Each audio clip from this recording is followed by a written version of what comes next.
വീണയെ പൂട്ടാൻ ഷോണിന് പഴയ ചൂടില്ല. നുണപച്ചം പൂഞ്ഞാർ കേശവനും മകനും BJPയുടെ പുറമ്പോക്കിൽ കുത്തിയിരിക്കുവാൻ ഇടം കിട്ടി എന്ന ധൈര്യത്തിൽ പിണറായിയുടെ മകൾക്കെതിരെ കേസുമായി ഇറങ്ങുകയും പത്രസമ്മേളനങ്ങൾ നടത്തുകയും ഒക്കെ ചെയ്തു. എങ്കിലും അപ്പനും മകനും ഒരു സീറ്റ് പോലും കൊടുക്കാതിരുന്നതിനെ തുടർന്ന് ഊഞ്ഞാലായി ഇരിക്കുന്നത് കൊണ്ട് ഇപ്പോൾ കേസുമായി മുന്നോട്ട് പോകുവാൻ വലിയ താല്പര്യമൊന്നും കാണിക്കുന്നില്ല. പണിയാനിറങ്ങി ഒടുക്കം 8ന്റെ പണി മേടിച്ച് കിട്ടിയ അവസ്ഥയിലായി ജോർജും ചെക്കനും. നീ ഒരു കോപ്പിനും പോകണ്ട എന്ന് ചെക്കനോട് ജോർജ് പറഞ്ഞു എന്നാണ് വിവരം. ഹർജി കോടതി പരിഗണിച്ചതിനാൽ ഇനി പെട്ടെന്ന് അതിൽ നിന്ന് ഊരിക്കൊണ്ടുപോകാനും നിവൃത്തിയില്ലാത്ത അവസ്ഥയിലായി കാര്യങ്ങൾ.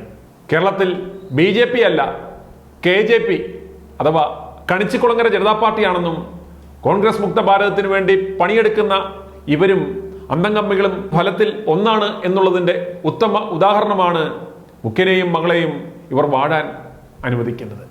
ഈ നാടകത്തിൽ മനസ്സുമെടുത്ത് കേരളത്തിലെ ജനങ്ങൾ BJP മുക്ത കേരളത്തിന് തുനിയുമോ എന്നതാണ് ഇനി കണ്ടറിയേണ്ടുന്നത്.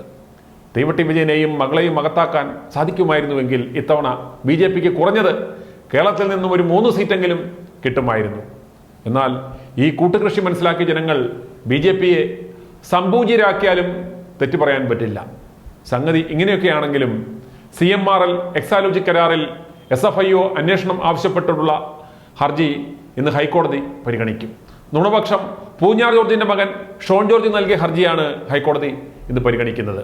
ഹർജിയിൽ SFIO അന്വേഷണം സംബന്ധിച്ച് കേന്ദ്ര സർക്കാരും ഇന്ന് നിലപാട് അറിയിക്കുവാൻ സാധ്യതയുണ്ട്.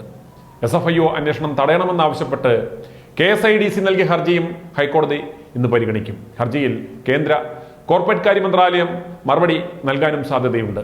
ബുക്ക് ഓഫ് അക്കൗണ്ട്സ് നൽകുന്ന കാര്യത്തിൽ KSIDCയും വിശദീകരണം നൽകിയേക്കും. എന്തെങ്കിലും ഒളിക്കാനുണ്ടോ എന്നും ഒന്നും ഒളിക്കാനില്ലെങ്കിൽ പിന്നെ നീയൊക്കെ എന്തിനാടേ പേടിക്കുന്നതെന്നും ഹൈക്കോടതി നേരത്തെ KSIDCയോട് ചോദിച്ചിരുന്നു. SFIO അന്വേഷണത്തിന് ഉത്തരവിട്ട കേന്ദ്ര കമ്പനി കാര്യ മന്ത്രാലയത്തിന്റെ ഉത്തരവ് ഏകപക്ഷീയമാണെന്നാണ് KSIDCയുടെ ആരോപണം.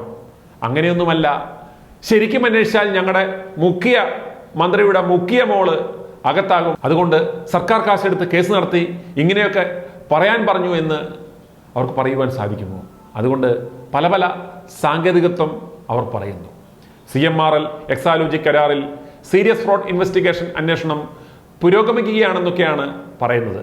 എന്തോ ഇതും ലാവ്ലിംഗ് കേസ് പോലെ ഇവരൊക്കെ ചത്താലും തീരൂല, തീരുമാനമാകില്ല.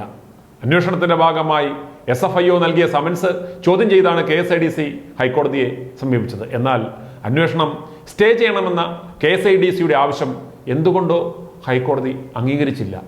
ഇത്രയുമൊക്കെ ഹൈക്കോടതി ചെയ്തു തന്നെ മഹാഭാഗ്യമല്ലേ എന്ന് ആശ്വസിക്കുക. i2i News, an eye for truth. i2i News subscribe ചെയ്തിട്ടില്ലാത്തവർ ഇപ്പോൾ തന്നെ സബ്സ്ക്രൈബ് ചെയ്യുക.